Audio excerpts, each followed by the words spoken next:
you don't want to let down the fans of the first movie. That's the biggest thing. And so it was really just trying to make a movie that would live up to the first one in the expectation of the people who really love the first one. So what that is, I can't really tell you, because then you start to think about, well, what is it that people love about the movie? And I don't know. They obviously like it as a whole, and they have, probably favorite things. And for me, there were parts of the movie that I felt were essential.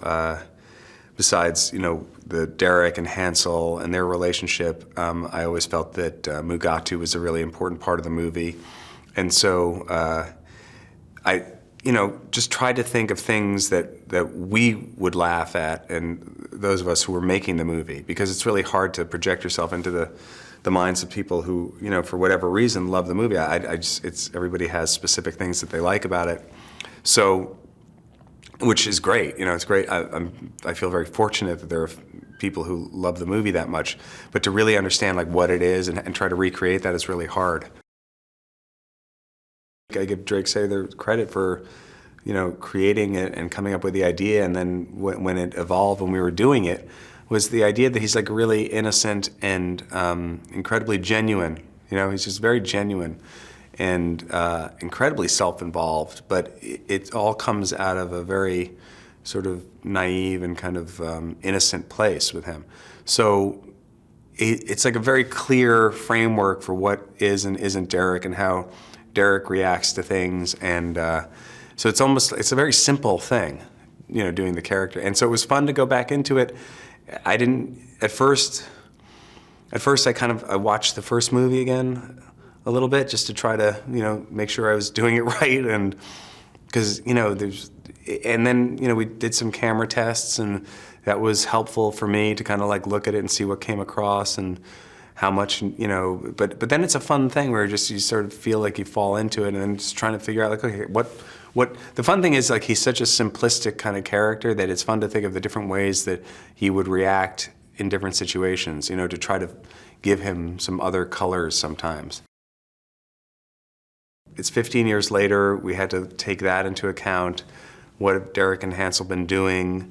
When we first wrote the first script, it was 4 years later. Then we wrote the second script, it was 9 years later, and then all of a sudden it was 15 years later. So every time it's oh no, now Derek's son is 14. It's the last draft he was 8.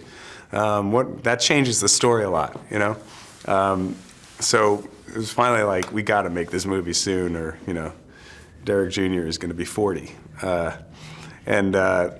so all those things were, trying to take that into account and figuring out how to portray the fashion world now, and yet not try to, because trends change so quickly, I think trying to figure out what would be something that wouldn't necessarily feel like by the time the movie came out, that was something that had already passed, And that's been a challenge, to tell you the truth, because also in satirizing the fashion world or parodying it in any way, it's all so over the top anyway, that you can't really top it. I mean, when you really delve into it and you look at, what people are doing out there, it's all so crazy.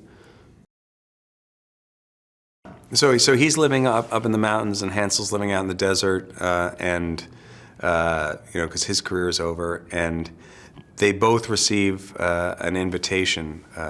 He gets a visit from Billy Zane, his old friend, who has an invitation in the mail from him, from Alexandria Atoz, who is sort of the biggest fashion icon in the world in the wake of Mugatu going to jail, and she's sort of filled the vacuum, and she has a fashion empire, the biggest one in the world, and she has a new designer named Don Atari, who's kind of a hipster new thing, and she sends this invite to Derek asking him to be in Don Atari's show for her. And Hansel gets the same invite, mysteriously.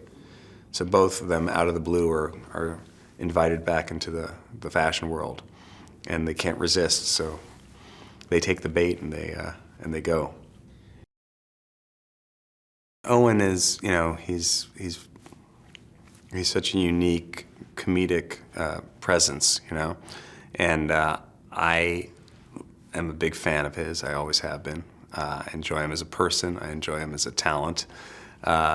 And for me, you know, he just created this character, Hansel, to me. Hansel and Mugatu and Derek are all, to me, that they all are Zoolander. You know, it's like when someone says they love Zoolander, to me, I think that means they love all those characters. And you know, it's a very specific point of view that Hansel has on things, and we decided to try to take some chances with going with some ideas for Hansel that have happened to him over the years that he's been out of the limelight, and you know, make a commitment to certain jokes with him that I felt Owen could pull off in a very unique way, because you know, he's just one of the funniest people there is.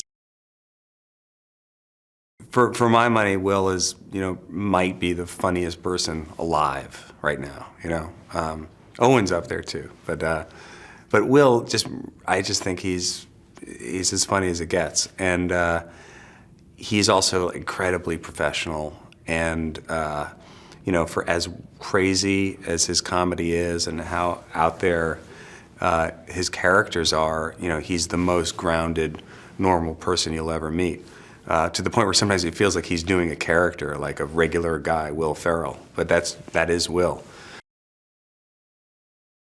Well, I mean, we were trying to figure out a way to have sort of a new antagonist and a new, you know, villain of sorts in the movie, and something that, you know, fit into the Passion world, and the idea of what would happen after Mugatu goes to jail, and who would fill the void, and this idea of, you know, one of these fashion women who have been there forever and have these empires and are, you know, sort of representative of beauty, but yet are kind of have kind of a crazy look to them.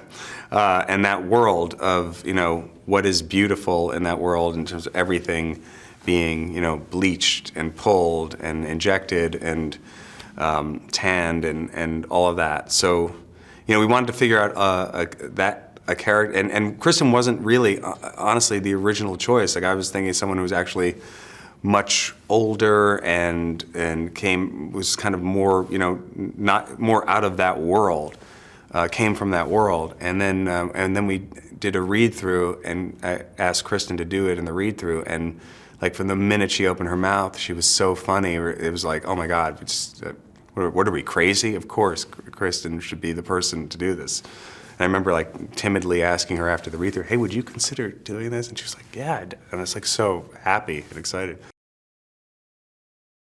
From the beginning, when we decided that we wanted to have the movie take place in Europe, I felt like there should be, you know, someone like this great female, you know, sort of straight man to Derek, who sort of is there to take them through the story. And Penelope was always, the idea of her as this Interpol fashion agent, police agent, was just, for me, was like, from the beginning, even when we started writing the script, it was like, it's like Penelope Cruz. Like, wouldn't it be cool if it was Penelope Cruz? And she has this great accent, and she's sort of like, you know, incredibly beautiful, and she's, you know, and she's voluptuous, but she's not really aware of it. And then, you know, with the Italian idea too, I just kept on thinking, like, she is sort of like, you know, like the feel of her is like she's like this sexy Sophia Loren type, but she's all business, and she doesn't, you know, she doesn't care about any of that. She's just like, you know, she wants to figure out who's killing these pop stars. Did you know that filming on the Hunger Games Catching Fire left Jennifer Lawrence temporarily deaf in one ear? Sorry? What's that you said? For this and more movie facts, click on more videos. But if you want something else, click on the playlist.